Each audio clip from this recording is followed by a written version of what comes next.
All right, everybody, welcome back to some more further physics. Very good to see everybody here. Hope everybody had a good week, had a good weekend, okay?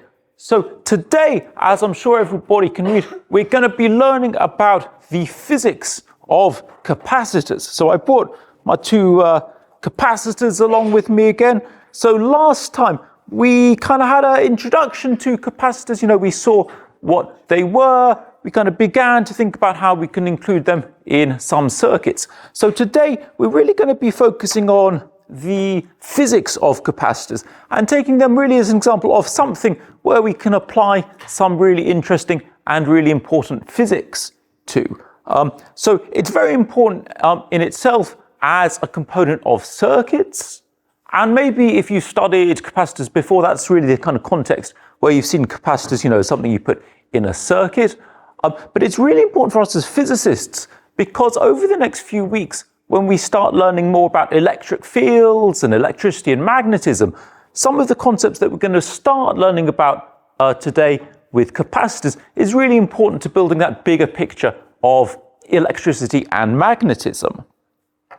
Now, if you're anything like me and any sort of a kind of movie fan or a sci-fi fan, you probably can't hear kind of capacitors without thinking about the flux capacitor from the movie Back to the Future. Have any of you guys seen Back to the Future?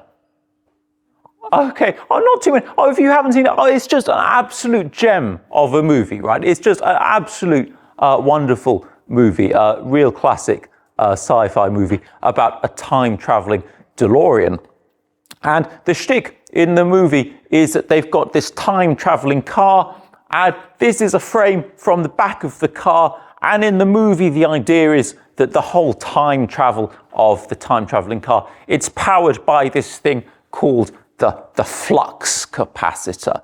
Now, I think in the movie, the phrase, you know, flux capacitor, it was just chosen as, you know, somewhat of a kind of moderately technical sounding kind of nonsense, right? It sounds sort of like, oh, maybe that could make a DeLorean travel back in time. But of course, a capacitor is a real thing, and flux is, of course, a very important physical concept. Now, in the movie, does anybody know how the flux capacitor was powered in the movie? So in the movie, the idea was the car, it was like fusion powered, and it was famously powered by 1.21 gigawatts of power. Apparently, that's how much power you need to travel in time. So there are some actually quite sort of physicsy sounding terms there, you know, real units of power. A capacitor is a real thing. But of course, you know, we'll let them indulge in a bit of artistic license. But there is actually a kind of genuine physics connection between capacitors and fusion power. Actually, a really important example of where we might find capacitors. And it actually works the other way. So we actually have, instead of a fusion power powering the capacitor, it goes the other way. So I just thought I might start with one picture of what's going on here. So this is actually a prototype nuclear fusion experiment. Now we're going to be learning about nuclear fusion in a few weeks' time, actually. So really important, really exciting field of physics. But the thing I'd like to focus on today are these banks over here, these big blue cases all around the experiment. And this is actually a huge array of capacitors. And they're what's used to power the fusion experiment. So a bit like, you know, the flash in an old-timey camera, but just on a much, much bigger scale. These capacitors get charged up with power from the grid, build up a huge amount of electrical energy, and then they all zap all that power into the middle there, into the plasma, make it hot enough to undergo nuclear fusion. So we're going to be learning about the physics of nuclear fusion in a few weeks, but today we're going to be thinking about the physics involved with combining capacitors. So this isn't just one big capacitor, it's an array of lots of, well, they're still actually really big capacitors.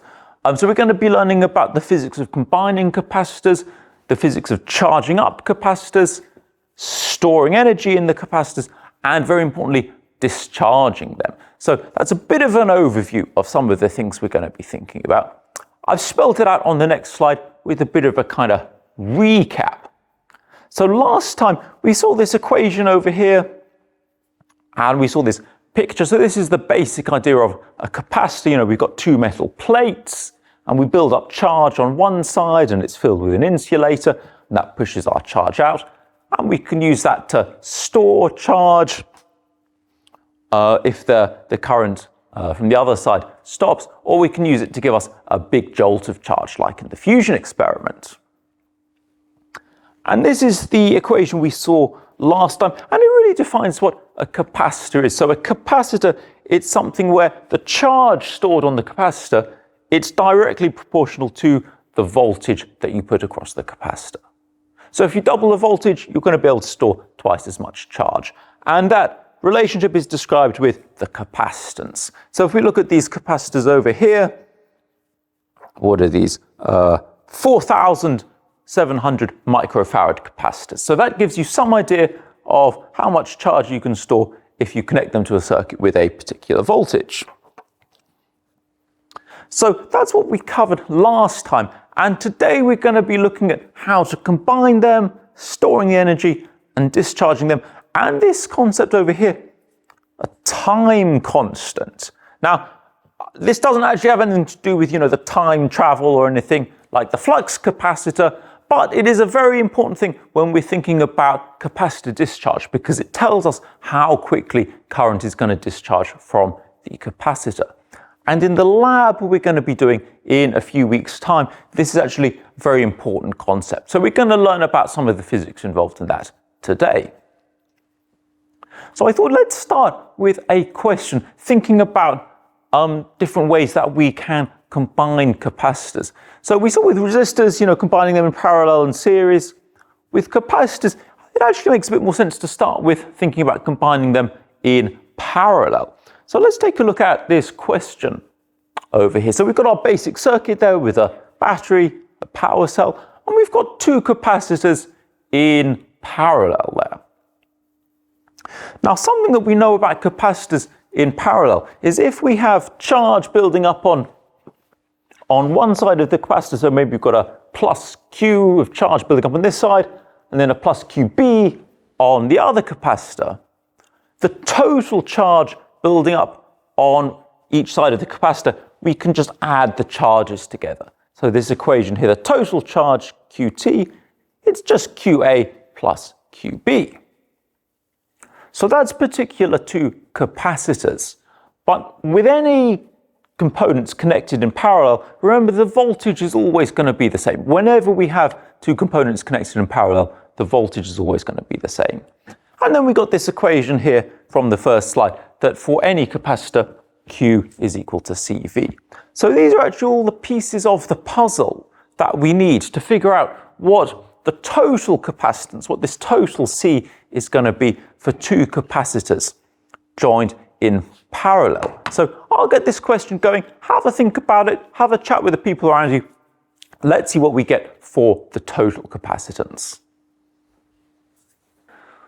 So if you're not sure about this one, probably best to start from that equation for total charge. We know that the total charge is the sum of the individual charges. And then we also know that the charge is equal to the capacitance times the voltage. So that's a good place to start, see where you get from there. All right, very good to see those responses coming in. Let's see what everybody thinks for our combined capacitance. What do we got here? Okay, so nobody's going for B and D. Some people thinking C, some people thinking A. Now, this is a bit of a tricky one. There's a few steps to it. But remember, if you start with this equation over here, so our total charge is just the sum of the individual charges, then we can just substitute this in for all of these parts here. So our total capacitance times the voltage is equal to the capacitance of A times the voltage times the capacitance of B times the voltage. And then the last thing we need to know is that the voltage is going to be the same for all of them. So the voltage just divides out, and what that leaves us with is option A over here. So that's the correct answer. So very well done, everybody who gave that question a go. Now, sometimes I like to have, a numerical example once we figured out what's going on with the question here. But I think in this case, you just add them together. So, if you have like a 3,000 microfarad capacitor and a 2,000 microfarad capacitor, you just add them together. It's that simple. So I think we don't need a question with a numerical example of this. So that's capacitors in parallel. You can probably guess what's coming next. We're going to be thinking about capacitors in series. So same kind of idea here, but now we've got capacitors in series. And the thing we need to know with this question is that when we have capacitors in series, the charge is the same, okay? And the way I like to think about that is if we have some charge building up over here on capacitor 1, that's going to push the charge off the other side, and it's going to push it down the wire till it gets to capacitor 2, and then that's going to push the charge along. So that's why the charge on both capacitors is going to be the same when they are in series. Now things are a bit different with the voltage this time. Remember, when we have anything in series, the voltage is just the sum of the parts, okay? So this is true whether it's resistors, capacitors, any other component you have. We can get the total voltage by adding the individual voltages. So that might be a good place to start. I've given you a little hint here. We know that charge is equal to capacitance times the voltage. So with just a bit of rearranging, we know that the voltage is the charge divided by the capacitance. So those are all the pieces of the puzzle we need to figure this one out. So see how you get on with this one. Don't rush the algebra, just take it step by step. Let's see what everybody thinks for this one. So with this one, a good place to start is the voltage equation. Start with that, substitute in the individual voltages, see what you get from there. And just one more hint, remember that the charge is going to be the same on the individual capacitors or on this sort of hypothetical total capacitor that we're thinking about here. Okay, very good to see those responses coming in. Let's see what people think for this one when we're combining capacitors in series. What do we got here? Okay, so now no one's going for A or D. Some people think it could be B. Most people going for maybe it's C. So remember, good place to start with this one is this voltage equation here. We just substitute this in for each of those voltages, and then the charge is the same. So the charge is going to divide out, and that leaves us with option C over here. So correct answer is option C. So very well done, everyone, with that question. So if we look at these two capacitors, if you look in the middle, the charge is minus Q and plus Q. If you look on the outside, it's plus Q and minus Q. So it's almost like that middle bit of the capacitor isn't there. We've just got one capacitor with this new total capacitance with the same charge on it. So very well done, everyone, with that one. Now, this is a bit trickier. So it might be a good idea to have a numerical example, see how it works when we put some values in here. So we've got a couple of capacitors here. Maybe we've reached into our tray of electronics components. We've got a 330 microfarad capacitor, 150 microfarad capacitor, and we're connecting them in series. Let's just see what we get for the total capacitance of these two capacitors when we've joined them in series. There's no tricks to this question. We've got the values of the capacitors that we need, and we have the equation for the total capacitance. So we're really just seeing what it is. It is really useful to try put numbers in yourself because sometimes the result can be a bit surprising. So give this one a go and we'll see what everybody thinks in just a moment. Okay, let's take a look at the responses for this one. What do we get here? Okay, so nobody's going for B. Looks like most people going for A. Some people thinking for C and D. Now I can see why you might be thinking C and D, because if we look at the capacitors here, 230 microfarads, 150 microfarads, we might expect if we're combining them that the total capacitance is going to be more than them individually. So you might be thinking, well, these ones kind of make sense here.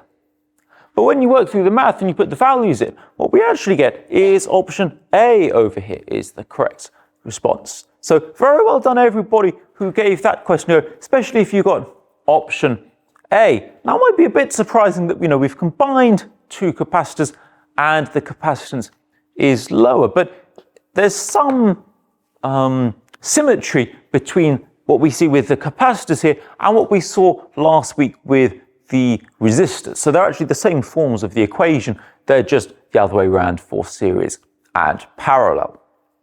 So if you're not too sure about this, do give it a go, put the values in yourself, see, for yourself that you do get something that is lower, because it can be quite surprising. It's actually very useful if you're designing a circuit and you want a particular capacitance for something, that we can combine capacitors like this and get just the capacitance that we need. So very well done, everybody, with that question. So I think that's all we need to think about for the time being about combining individual capacitors, because we've got series, we've got parallel, and you can actually build up any combination of capacitors that you like from that. Let's think a bit more about the physics of what's going on with a capacitor when we are applying a voltage and charging it up. Let's take a look at what's going on with this. I've got this graph over here and the equation on top. I like to think about this as the kind of fundamental equation for capacitors. So our charge directly proportional to the voltage. Already seen this equation quite a few times. So if you're following along in your notes, you might want to sketch this graph here. We've got charge, we've got voltage. Have a think about what this graph's going to look like for this equation. Maybe sketch it in, see what you think it's going to look like. Let's take a look here. So we've got charge is equal to CV. So when we graph that equation, it's going to look something like that. So what everybody got? Everybody got in your notes? Sure. So hopefully no big surprises there. Now, something that we're always interested in physics is the integral of this, or the area under the graph. So if I shade this in here, this shaded region here, the area between the graph and the horizontal axis, this actually corresponds to something very important when we're thinking about the physics of capacitors. So let's put this to a question. Let's see what everybody thinks about this one. What physical quantity does this area of the graph correspond to when we are thinking about capacitors? If you're not sure about this one, think about the physical quantities on the two axes. So we have voltage and we have charge. And remember, just a hint here, that voltage is equal to energy per charge. So that might give you a bit of a hint as to what's going on with what physical quantity that shaded area corresponds to. Okay, let's see what everybody thinks for this one. What physical quantity does this area correspond to? Let's take a look. Okay, so we've got a bit of a spread of answers here. Some people going for all of them. Now, with this question, you don't need to guess. We've got all the pieces of the puzzle we need here. So on this axis, we've got voltage. And then on the vertical axis, we've got charge. So the area, it's going to correspond to voltage times charge. So what we're really thinking about is what physical quantity does voltage times charge correspond to? Now, to figure this one out, you've got to recall from a couple of lectures ago when we saw that voltage, it's defined as energy per charge. So on this axis here where we have voltage, we could replace that as energy per charge. So when we take energy per charge and multiply it by charge, what are we going to get? We're just going to get energy is the correct answer. So very well done, everybody who got that option B there, okay? And very well done, everybody who gave that question a go, because it's not a big deal if you don't get it right. The important thing is to engage with the question. So this is really interesting. If we have applied some voltage to our capacitor, the amount of energy stored in it, it's going to depend on how much charge is stored in there. So our capacitor, it really is storing energy there. So let's get a bit more exacting with this. Let's see if we can work out exactly how much energy we're going to store in our capacitor. Now, it's the area of this shaded region. So let's see if we can work this one out in this question over here. So let's think about here, how does the energy stored in the capacitor depend on the voltage and the capacitance? Now, I've added a couple of dashed lines on the graph to give you guys a bit of a hint with this one. So I'll get the question going. Let's see what everybody thinks for this one. How much energy are we going to store in our capacitor? if you're not sure about this one, think about how is charge related to capacitance. So we've got that big old equation on top of the graph. That might give you a hint there as to relate how is charge related to capacitance and voltage. Okay, let's take a look at the responses. What does everybody get for this one? So, few different ranges of responses. Most people going for option B. So let's see what we've got over here. So we're trying to calculate the area of this triangle. And we can kind of start by calculating the area of the rectangle. It's going to be half. So we can calculate the area of that dashed rectangle there with the dashed lines, and then the area of the triangle, it's just half that. So that's where we get the half from with all of these. So what we're really thinking about is what's the area of the rectangle, then we can just divide it by 2. So let's look exactly what we've got going on here. So horizontal axis is voltage, and our vertical axis is charge. So you might say, well, it's just voltage times charge. But look at the equation on the top there. So our charge is equal to the capacitance times the voltage. So this axis, we could really write that as the capacitance times the voltage. So what we have is the capacitance times the voltage. So that's going to give us the capacitance times the voltage squared. And then it's half that. So what is that? Is that option C over there? So that's what we get for the energy in a capacitor, as it depends on the capacitance and the voltage. So very well done if you got option C there, because that's a bit of a tricky one. If you're going for option B, I can see why you might be going for that one, because, you know, we've got the QV, but then just don't forget to relate that Q to the capacitance and the voltage, okay? So very well done, everybody who gave that question a go. Now, this is a bit more of an interesting equation. Let's try an example with this, and I always like to pick authentic real-world examples with this. So I got this example here of a big old capacitor. This capacitor is actually from a defibrillator. So this capacitor was actually being used to defibrillate people and save people's lives. So it really is a very authentic example. So what we're thinking about is how much energy are we going to store in this capacitor at the rated capacity and operating voltage. So if you look on the label there, there's going to be a few specs. What we're looking for are the specs that is rated for, not the kind of maximum specs there. So see what you get for this. How much energy are we going to store in this capacitor when we're going to go and defibrillate someone? Just a hint with this one, we're looking for the operating voltage of the defibrillator, and we're looking at the rated capacity for this capacitor, not the maximum that it can go to. Okay, let's see what everybody gets for this one. How much energy are we storing in our capacitor? Let's take a look. All right, okay, so looks pretty unanimous. So people going for B, and that is the correct response there. So 525 joules of energy. So very well done, everybody, with that. I always like to see when we get 100% there. That's really good to see.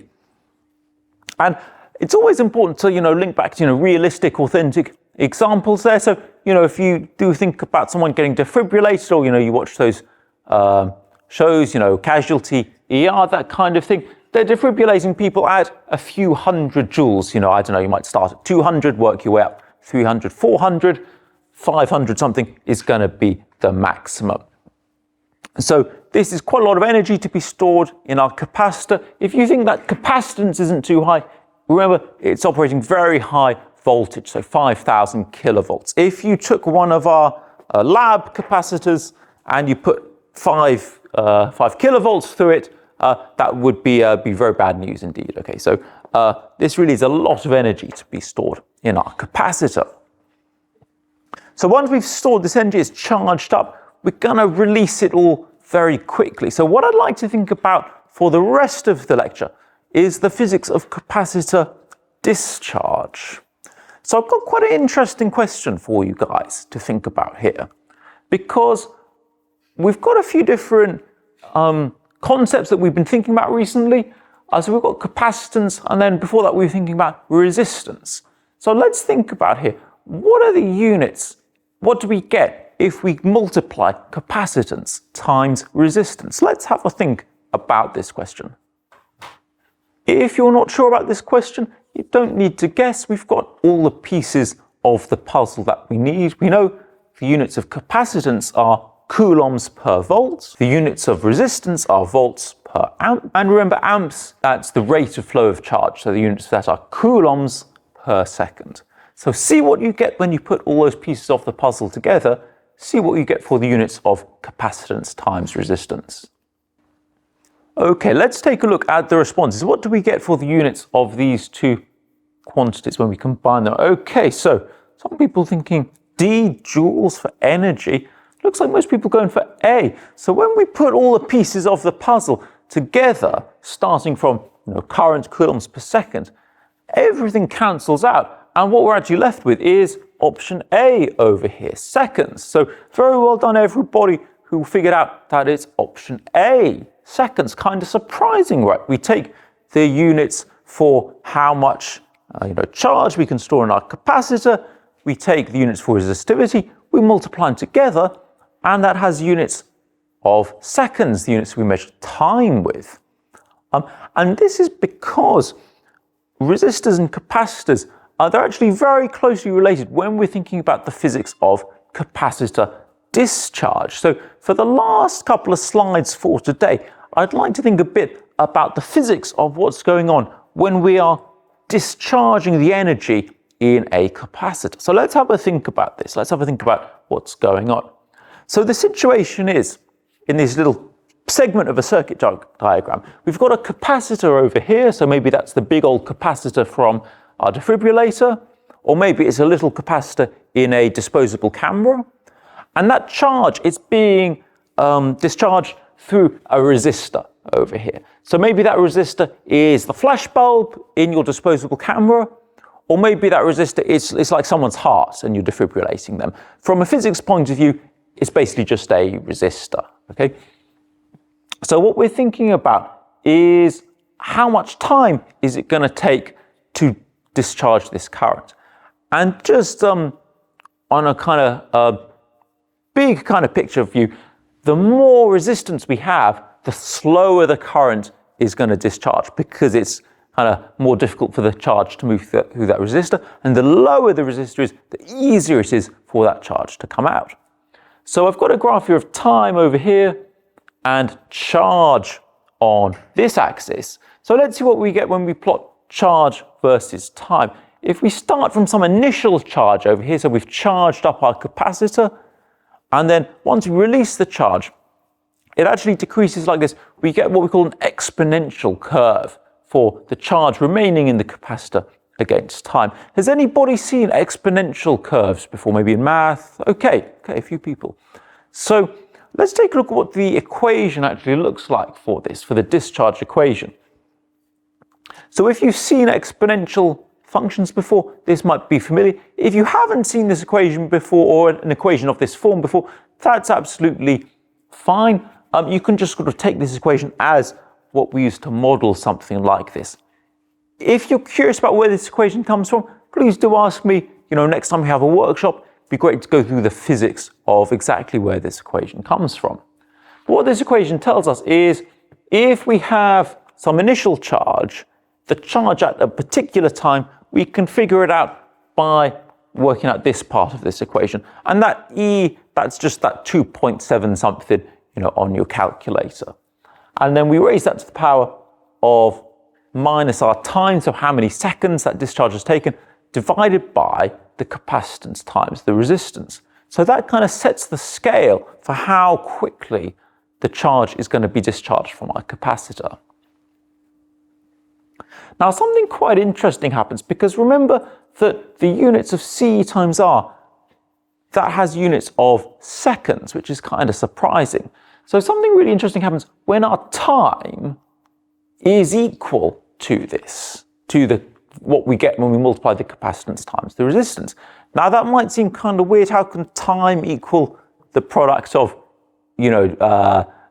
how rated two electrical components are? But we just saw that, when we multiply these, we get something in seconds. So when our time is equal to this, we're going to get e to the minus CR divided by CR. So we're going to get e to the minus 1.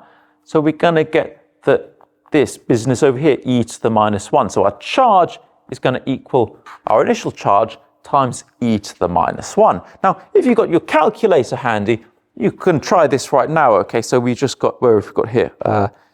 E to the minus 1. You can try this on your calculator, e to the minus 1, 0.36787, the whole thing, okay? So e to the minus 1, everybody's going to get the same on your calculator, whether you're thinking about, capacitor discharge or radioactive decay. It's just a number.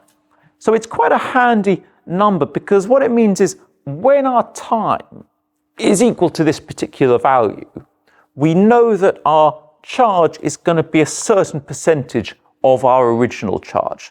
So we call this combination of C times R, we call that the time constant of our capacitors, because it gives us some idea of how much charge we're going to have left in our capacitor after a certain amount of time. So if we put this on the graph over here, when our time is equal to whatever value we get when we multiply the capacitance times the resistance, we always know that the charge we have left is going to be 37% of our original charge. So I think that's really kind of neat. If we have those two components, we can just multiply what they're rated for, and that gives us some scale for how quickly they're going to discharge.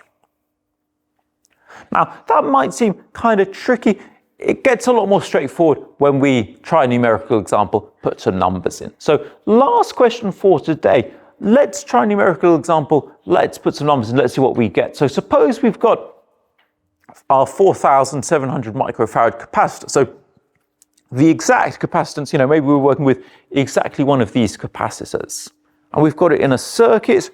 And let's suppose we want our time constant to be 30 seconds. So what that means is after 30 seconds, we want to have 37% of our original charge left in our capacitor. So what we're thinking about here is, as we're building our circuit, which resistor do we want to take out of our box of components to give us this time constant? Okay, let's see what everybody gets for this one. What do we get? Okay, so looks like most people are going for option C, and that's what we get. So when we start with time constant of 30 seconds, we divide by the capacitance. What we actually get for the resistance is 6.4 kilo ohm over here. So very well done, everybody, with this question. Okay, I know that might seem kind of esoteric that we're combining electronic components, get this time constant business, but when you actually try the math, it's kind of pretty straightforward. Okay, so I got this little 7.5 kilo ohm resistor here, so a little bit higher. So if we combined that in a circuit with this capacitor, we're going to get a time constant pretty close to this. Okay, so very well done today with all those questions on capacitors. Next time we're going to be thinking more in detail about the fundamental physics involved here, and we're going to be thinking about Coulomb's law. Okay, so very well done with this question. If you do want to know more about the exponential decay, please do ask me next time we're around. Otherwise, I'll see you guys all next time, okay?